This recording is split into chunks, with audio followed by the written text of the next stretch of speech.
Арудан асқан жар бар ма, жылқыдан асқан мал бар ма? Биенің сүті сары бал, қымыздан асқан дәм бар ма? Желіде құлын жусаса, кермеде тұлпар бусаса, сәні келер ұйқының, жылқы қолдан тайған соң, қызығы кетер күлкінің дейді. Жігіттің көркі жылқыда, рас. Ассалаумағалейкум, құрметті көрермендер. Бүгінгі қаузайтын тақырып жылқы туралы.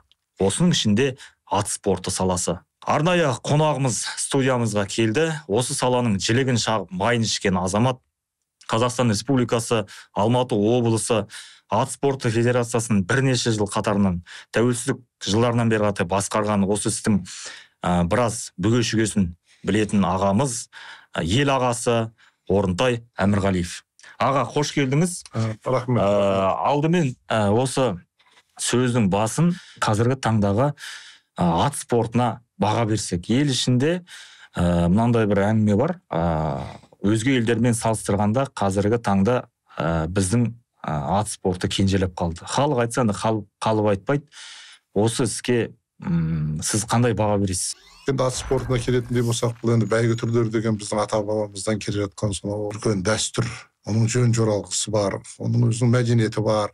Жалғыз бір ат шабу емес, озу емес.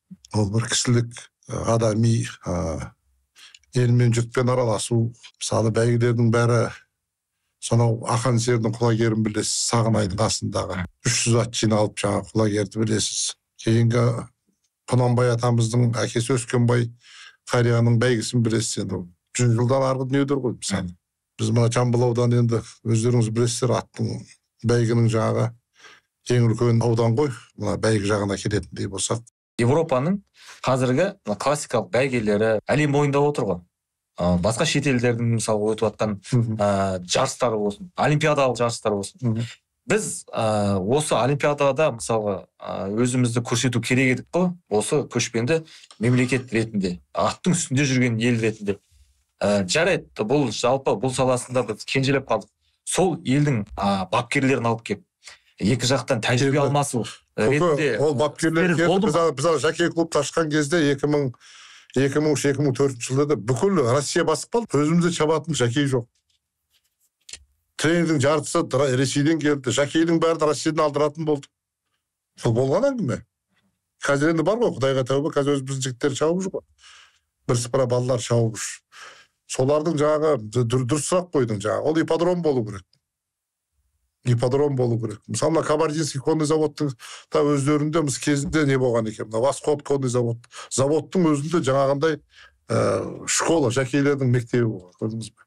Кешке таман ауылдың балалары келеді, оқиды, атқа мініседі. Жаңа ипподромдар болса, сөйерде барып жаке клубқа қатынасып, өйден де жаңағы рейтингтерін көтеріп, құжаттарын, разрядтарын алып, международный сертификаттарын алып, ертең қазақтың 100 баласы біреу Америкада, біреу Англияда, Францияда атқа шауып жүрсе, Бауыржан сияқты, ол деген үлкен мәртебе емес па?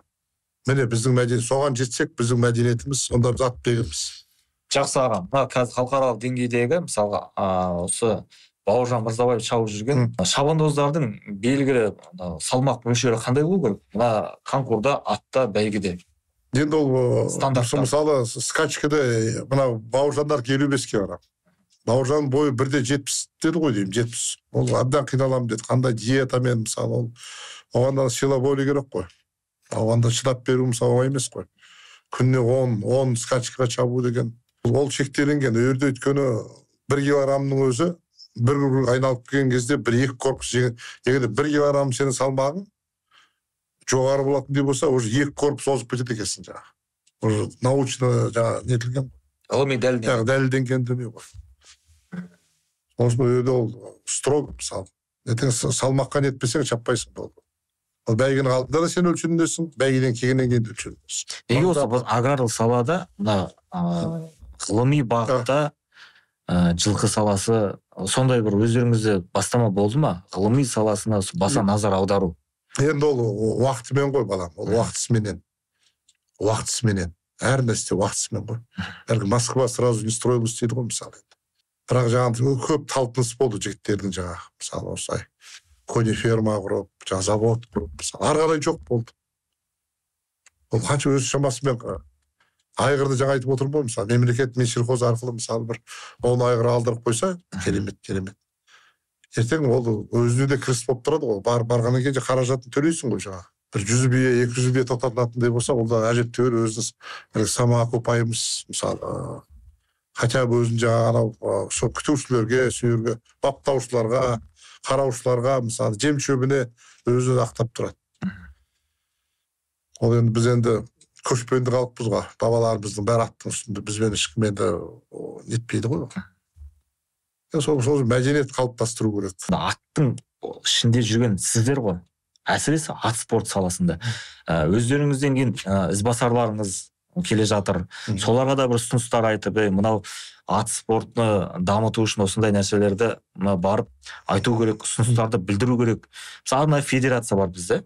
30 жылда жаңа ұлттық ат федерацияның төңірегінде жүрді. Мысалы, Абай тойы атамыздың, Жамбыл атамыздың тойы, Қабанбай атамыздың тойы, батыстағы бабаларымыздың мысалы Бекет атамыз бар, Исатай Махамбет бабаларымыздың бар, Жалаңтөс бабаларымыз. Біз мыңдаған бәйгелер өткіздік осы. Мыңдаған. Мың болмаса да сол жуық бәйгелер өтті де 30 жылдың ішінде мысалы. Жоқ, аға, мен айтпағым ол емес. Бұл бәйге жақсы өтіп жатыр ғой. Жоқ, мен тыңдаңыз енді. Ол енді бұл ұлттық ат спорты. Иә, ұлттық ат спорты. Бұл біздің басында классикалық ат спорты, мына скачканы мен соған керек. Мен осыны айтып отырмын. Бүйір келген кезде біз жете алмадық. Машкевич деген мырза, ешкім оны танымайды. Халық танымайды, мысалы, Машкевич мырзаны. Қазақстанның ат федерациясының президенті Машкевич. Он атты, оны классикалық анау олимпийский видті алып алған. Олимпийский видті. Алматыда жылына бір рет не өткізеді жаңағындай. Кубок мира деп қояды. Өзбекстаннан 3 ат келеді. Қырғызстаннан 2 ат келеді де, Кубок мира деп, рекламаларды үліп тастайды да, мысалы, оны түсінбедік. Ол именно олимпийский вид жаңағы. Түсінбедік, олимпийский вид мысалы. Сол үшін біріктіру керек бұның бәрін. Именно біздікі ұлттық, бәйгені айтып кеттік қой. Бәйгі мәселесі ұлттық дүние. Екінші олимпийский вид жаңағы, қазір ол Машкевич емес қой деймін қазір. Классикалық олимпийский видте жаңағы Машкевич болған. Соның кейін скачки дегеніміз бұл уже жокей клуб. Солысы ба? Бұл мемлекеттік неге кірмейді. Ұлттық ат спорты бұл общественный организация, общественный қоғам. Жокей клуб бұл да қоғам, общественный, мемлекеттік емес. Жаңа Машкевичтер кезінде басқарған, жаңа олимпийский вид, классикалық, ол уже мемлекеттік тараптан қаржыланды сол кезде. Мемлекеттік деңгейде қаржыланды. Сол үшін заң керек те ұстауына. Жақсы аға. Бағанадан бері енді біраз мысалдар келтіріп жатсыз ғой. Ағылшын аттарына, басқа да дүниелерді мемлекетке мысалы сондай пайдасын тигізетін бір сала ретінде. Егер де мемлекетке арнайы осы ат спортына байланысты бағдарлама қабылданды делік. Іс неден басталу керек? Жалпы заң керек те, сол заңда отырғызып, басында отырған адамдар соны секторға бөліп, бұның барлығын әрқайсысына өзінің жобасын құру керек. Жоба. Мысалы, олимпийский вид па? Ол да халыққа жетімді болу керек. Ол как бір закрытый общество сияқты болып келді ғой. Біздің мысалы ат спортында жүргенімізде бұл жаңа Машкевичтің несі, бұл закрытый бір какой-то бір қоғам ол. Түсініксіз. Қызық. Мысалы. Бәді абсентті білесіз ғой, мысалы. Абсент 3 олимпиаданың жүлдегері Луговой заводынан шыққан, мысалы. Абсентті бәрі қазір балаларымыз, немерелеріміз біледі, мысалы. Соңғы, мысалы, жылдарда, мысалы, Машкевичтің олимпиадаға қандай, мысалы, бұлар қаржы алған шығар, мысалы, мемлекеттік тұрғыдан жаңа. Кубок мира өткізеді. 10 ат, 15 ат болсын, қатынастырып, мысалы. Соның күрделі реформа керек. Күрделі реформа керек. Ең бірінші соның көйін жаңа мәселедегі жаңағы ат өсірушілер мемлекет жағынан қолдау, жаңағы, именно мынау тазағанды жылқыларды жаңағы тестировкадан өткізу мәселесі, содан жігіттер жүргізіп жатыр, бар ғой мысалы. Соның көйін завод, ферма ашам деген жігіттерге жаңа мемлекеттік неден бір заңдама керек. Заңдама ертең бұлар. Ертең жаңа 30 биені сатып алды, айғырды бәйгеденген айғырды атсап жатырмыз. Ол болмайды ғой. Неге? Бәйгеден келген айғырлар мысалы ол енді селекцияға жарамайды ғой. Мысалы кез Локко деген ат осы соңғы мынау 10 жыл менен 20 жылдың ортасындағы ең ведущий жаңағы Локко деген айғырдың балалары болды. Локкоң чаппаған. Вообще чаппаған, балаларды чаппаған. Бәйгеде король. Стенту деген айғыр болды, мынау араста тұрды. Стенту деген өзі чаппаған мысалы. Чаппағанда жарамайды, скачкаға мысалы, ешқандай рейтингі жоқ. Бірақ бәйгенің королі балалар, көрдіңіз бе? Ол енді біз аламызда қазір ағылшынша 20-35 бар жігіттер бар мысалы. Айғырлар бәйгенің айғырын сабыш, атын айтпай-ақ қояйын. Ол бәйгеден келген айғыр анау жақсы ағылшын биелердің деңгейін түрік бәйгенің төңірегінде ғана көтереді. Бұл басқа ұғым. Бұған жалпы бұның бәрін жаңағы жалпы ат спорт туралы жаңа программа қозғалу керек. Оның ішінде жаңағы бірінші тазаған жылқы өсіру мәселесі үкімет қолдау керек. Содан кейін екінші ипподром мәселесі.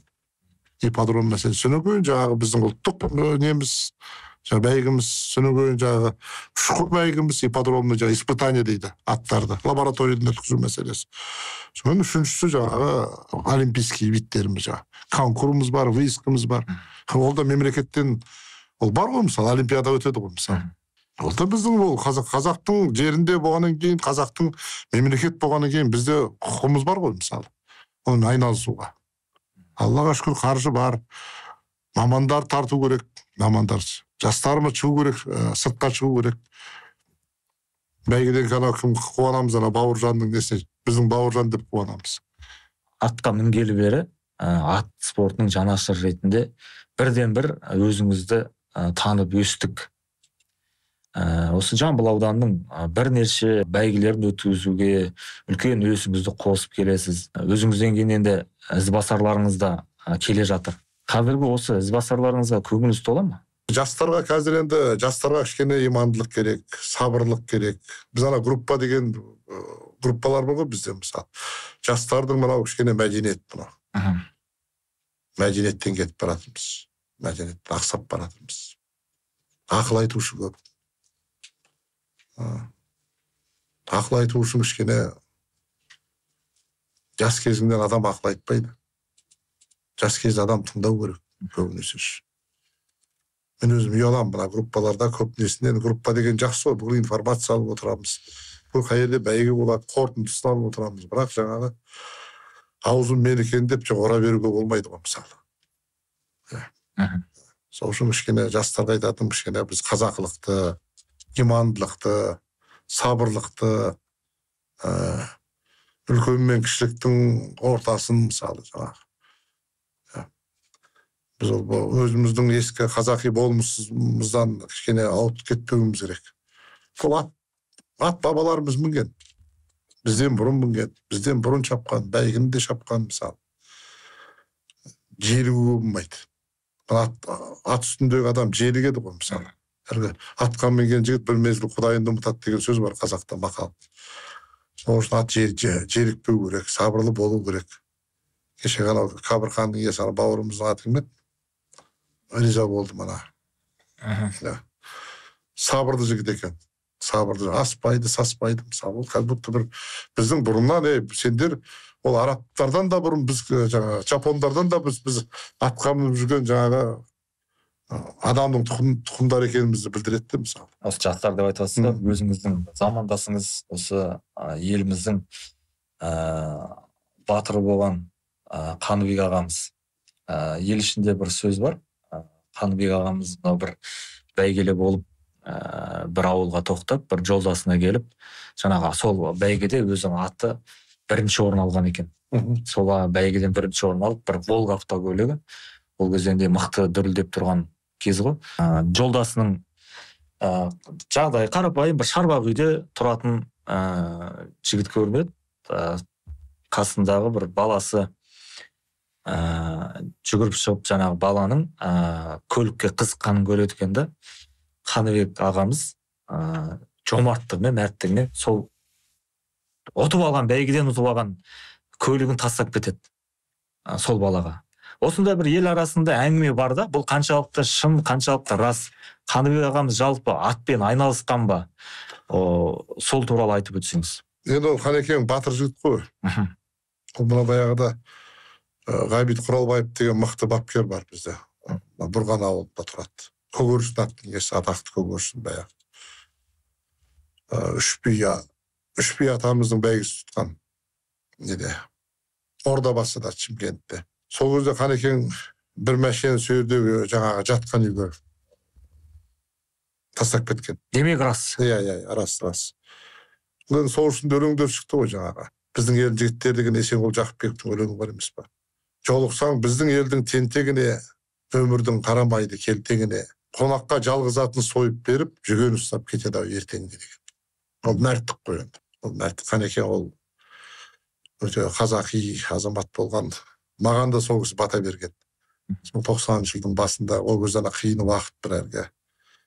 Мықты жігіттер көп білесіздер ғой енді. Ол кезде мықты текетірес көп, бір заман бір жанжал көп, төбелес көп. Содан бір Көкбастауда сөйде тұрып, жігіттер, сол Орынтайымыз өсіп келе жатыр ғой. Осы Орынтайға берейік осы деп. Соны ел жұрт болып сөйден бата алғам мен. Осы бәйге. Әлгі өзім басқаруға өз етімде келгем жоқпын мен өзім. Мен болам деп сөйден бата беріп, Қанекеңнің өзі осы нені көтерген болады. Сол 90-шы жылдың басы болады. Соны тәртіп болсын, бағынайық бұна тәртіпке деп. Қанекең жатқан жер жайлы болсын. Қанекең туралы айтатын әңгіме қойып қой. Қазақтың әр жігіт Қаныбектей болса, онда жаман болмаймыз. Жақсы, рахмет аға келгеніңізге. Қазақтың жігіттері аттан түспесін. Екі бұтын алшайтып, арғымақ мінген өкінбес деген. Әр қазақ атта болсын.